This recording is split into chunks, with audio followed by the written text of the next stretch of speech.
मालवणमध्ये कालावल खाडी पात्राच्या किनारी वाळू उत्खननासाठी उभारलेल्या दगडी रॅम्प प्रशासनाने केले उद्ध्वस्त। बंदर विभागाने नोंदणी नसलेल्या तेरही खाडी किनाऱ्यावरील 9 होड्या तसेच कालावल खाडी किनाऱ्यावरील 16 होड्यांना नोटीस बजावून नोंदणी करावी असे दिले आदेश।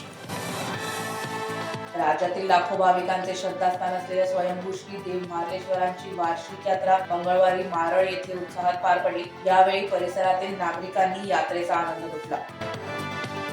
माडगाव येथील लोहिया मैदानावर गोवा अस्मिता दिवस उत्साहात साजरा। या कार्यक्रमात मान्यवरांची भाषणे आणि विविध सांस्कृतिक कार्यक्रम सादर करण्यात आले।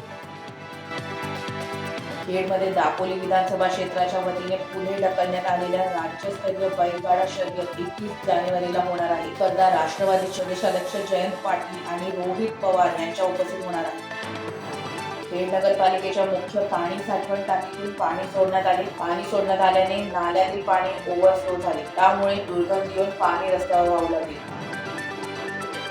प्रभू श्री राम मंदिरात प्राण प्रतिष्ठापन सोहळा सुरू आहे। त्या पार्श्वभूमीवर सौ माधुरी नाईक यांच्या संकल्पनेतून श्री राम गीत वंदना हा संगीतमय कार्यक्रम पार पडला।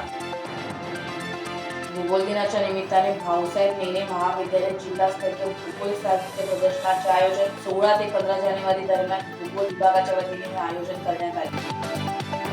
श्रीवर्धन नगर परिषदेने स्वच्छता सर्वेक्षण कोकण विभागात 5वा क्रमांक तर देशामध्ये पश्चिम विभागात 20वा क्रमांक पटकावला।